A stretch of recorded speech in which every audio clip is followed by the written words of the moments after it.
I think what's gonna happen is that I think still a lot more players and people are gonna play modern because it's such a established game and it's an old game. You'll have your core fan base that play the game, but then and then you'll have new players that'll join and try out the game, and due to how flashy it is or whatever, and they'll give it a go, and some of those people will enjoy it. When it comes to modern though, when it comes to classic, I think what's gonna happen is you're gonna have a strong fan base for sure because of the people that are gonna be on the nostalgia trip, but it's a minority of a community. It's a small community. I think it's a small subset of community, probably not even 100,000 players. And at the initial launch, it's gonna have a lot of hype with new players coming in, and of course the community of people that already enjoyed Maplestory at its the old school Maplestory, and they're gonna come in and form a strong base. But a lot of people are gonna come and go and come and go and come and go. And I think overall, throughout time, because classic Maplestory gets grindy almost immediately. Like you can play a few days, you're gonna feel the first grind from 10 to 21, 22. And then Kerning Party Quest is gonna elevate your experience because you have to party with people or whatever. Like the first 10 to 20 level might be fun to new players because they're all just kind of learning the game, and you get to swap out your gear every 5 levels. And then it slowly turns into a very grindy game, but you'll be fine for the first 50 levels because you have a lot of party quests and party oriented systems in game where you can actively enjoy the game with your friends and stuff. But unless the community comes together and establishes party training methods or party centric gameplay, the game is going to go its own path of solo grinding like it did in GMS in the past.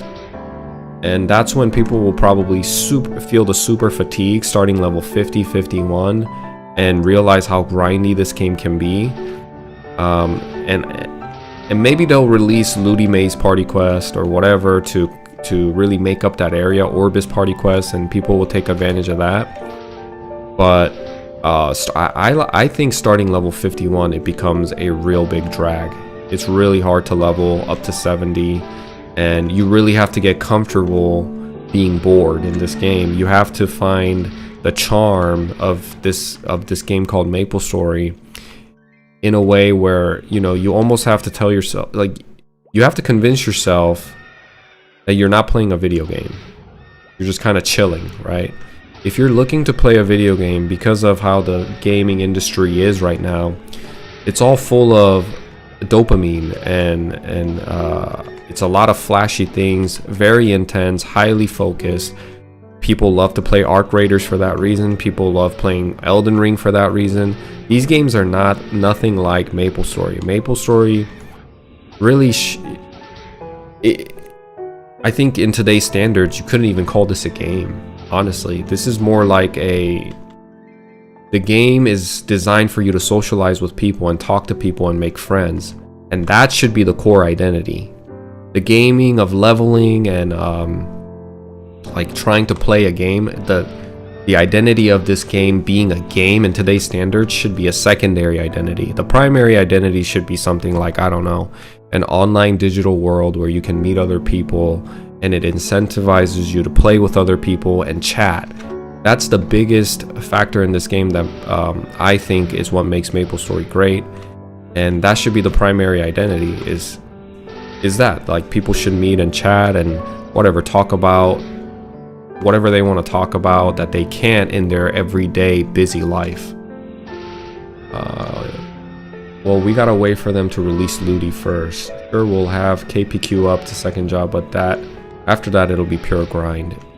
It won't be as bad as long as you can be in a party and chat with other people. And you know what's gonna be cool is when you're grinding with other people, you get to see, especially if you're new, you get to see the distinction between your class and their class, and that's also fun element of the game. And I think because when I was younger and I played KMS and everybody just partied for whatever reason, like we didn't even know being in a party was good, But you'll see other people in Genesis Ground 1, and there's no such thing as holy symbol, none of that. But people just party up, like, hey, you want to party? Sure, let's party. And you have like 5 level difference, which is pretty big in Genesis 1. You have a guy just pushing the first and second floor, and the other guy pushing the third and fourth, the higher level. And you know, in those times we didn't really think about efficiency or whatever. It was just you get in a party, you see someone, you put them in a party. And because it was so party oriented and it felt like a social game more than anything, you have an opportunity to see, like if you're playing an archer, you get an opportunity to see how a thief or an assassin gameplay is, or how a warrior is and what they do. And it's very different and it's distinct, especially in a game like this where it's 2D and chibi like, with big heads, and like it's very childlike, easy on the eyes, and every skill had its own distinct effect. The gameplay for every character, even in the first job advancement, was very different. Every class had like slight bit of difference to them that made them unique in their own way, and that's what made it fun. You get to see their outfits, you get to see what they wear compared to what you wear. And once you hit level 30, like you get in a kerning party quest, and now you guys are cooperating together, going through a puzzle and a maze. Although after a while it became pretty common knowledge how to get through it, that's besides the point. That'll be fun at first, but you're still forced in an instance with 4 other people. And what do people do? It's very simple. You don't need to like have both your hands on the keyboard all the time. You're pressing one button to collect tickets from like cute little alligators, and it takes you 3 minutes to do it. What are you gonna do naturally? You're just gonna chat with people because you're bored, and it becomes into a social experience once again. And then you hit level 30, right? And then you get into a party grind setting. It's the same thing. You're grinding. What do you do when you have time? When it's pretty relaxed and chill. It's not asking you to be too focused. It's not demanding of your attention most of the time. By 10, people will have pets that's drinking potions for them.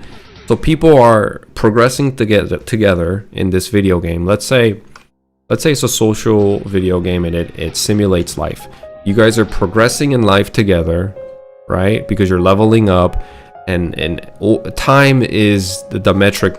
Time is in the equation of progression. So the more time you're spending grinding with other people, the more you're progressing in the video game.